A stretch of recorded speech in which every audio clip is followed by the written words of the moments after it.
diversas possíveis com relação ao roteiro. Assim, eu fui perguntando muita opinião, expondo muito o roteiro, que isso eu acho que é uma preocupação que eu tenho muito quando estou escrevendo, expor muito o roteiro, receber feedback das pessoas mais diferentes possíveis.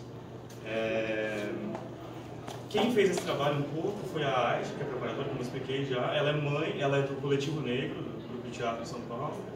Ela é mãe e ela trabalhou com as crianças, discutiu na preparação a questão do racismo. Eu tinha muito medo, assim, falando de uma situação específica, não sei se é medo, tinha receio, assim, da cena final em que o menino vira pro outro e fala assim, porque você é preto, fala essa frase, assim. Eu tinha um pouco de receio de como aquilo poderia ser absorvido pelas crianças. Mas eu fui sentindo também, com o trabalho dela, da preparadora, aquilo foi se soltando, parece que se dissolvendo, assim, sabe? Esse medo.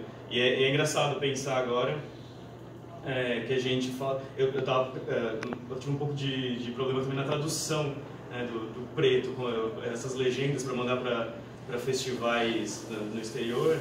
Como é que traduz, né, para o inglês? Você põe black, mas não é black exatamente, né, que ele está falando é preto, ele poderia falar negro no Brasil. É engraçado que a gente tem esse termo que é muito específico daqui, né?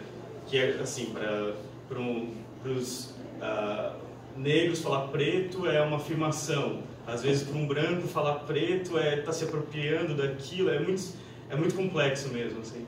E só abordando assim, puxando outra questão que vem dessa cena. Eu acho que essa cena final traduz um pouco assim as questões do filme, os desafios que ele se impôs, assim, que ele nos impôs na hora de trabalhar, e que eu acho que não teve esse trabalho específico de psicólogo, assim, mas pelo que eu pude presenciar, assim, teve uma questão de um trabalho eficiente da preparadora, com a experiência dela, com todos os recursos que ela tinha para lidar com a situação. Então agora, não, desculpa, ainda queria fazer as duas perguntas. Foi uma honra participar do Cineclube do Filipe lá, com outros nomes do gênero. E assim, nessas discussões de gênero que a gente tem, cara, ultimamente o gênero ele está extrapolando os limites dele, assim, né? E eu acho isso muito interessante. A gente não...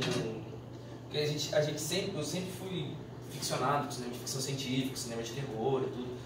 E sempre foram gêneros, né, tratados como gêneros menores, né, incapazes de discutir questões sociais ou incapazes de traçar coisas assim para algumas pessoas, né. No entanto, eu acho que a gente vive num momento que a gente discutiu muito isso, de tão horror no nosso dia a dia, de tantas coisas destruindo a nossa forma de enxergar o mundo e subvertendo todas as coisas que a gente quer fazer, assim, que eu acho que o gênero é até um alívio. Assim, você entra num campo que você se sente, agora eu posso ver que essas coisas fazem sentido, né? E a gente, eu sou muito ligado a misticismo, assim, eu pesquiso muito candomblé, umbanda, espiritismo, todas essas religiões que tratam de coisas que todo mundo tem, assim, eu não acredito, mas eu sinto. Eu nunca fui num terreiro de umbanda, mas eu sei que existe algo, está entranhado na gente, no brasileiro, na formação do brasileiro, espiritualmente. E eu me considero ateu, assim, pesquisa essas coisas e me considero ateu. Que foi parte disso, foi entender como é que esses mitos são tão enraizados nas pessoas que eles já não são inerentes à religião. Todas aquelas pessoas que estão ali são católicas.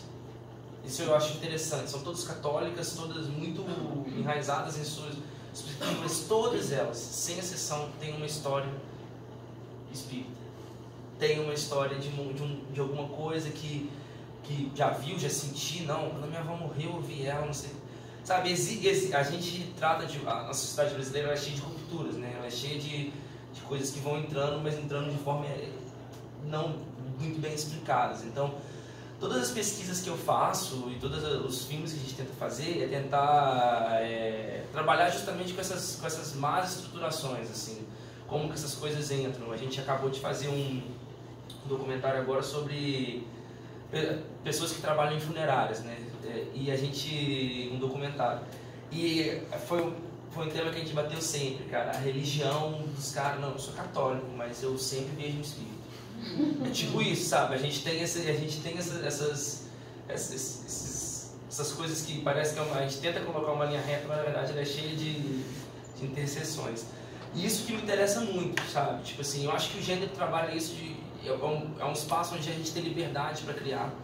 E eu sempre tento fazer esse meio termo, assim. E acho que a gente nunca sabe, né? Onde termina a realidade, onde começa o sonho, onde começa um lado etéreo, assim, onde a gente começa. Eu acho que a gente não tem como, até tem cientificamente falando isso, mas eu acho que a nossa psique aí entra dentro da psicanálise, né, dentro de uma série de coisas, mistura tantas coisas, que eu acho que o gênero, ele tenta discutir isso, é o que eu tento discutir dentro dos filmes, sabe? Eu sempre pegando o misticismo de pessoas, tentando trazer isso pra dentro da gente lá.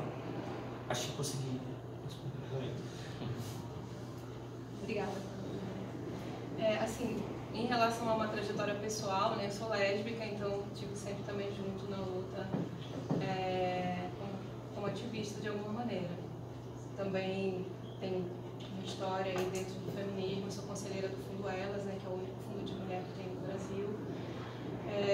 E aí eu acho que a minha parte de engajamento no processo tem a ver com isso, né, e também pela questão da construção, como eu disse ontem, né, de um espaço de empatia em relação às histórias, que elas não são únicas, essa história de pensar assim, mas é só um nome.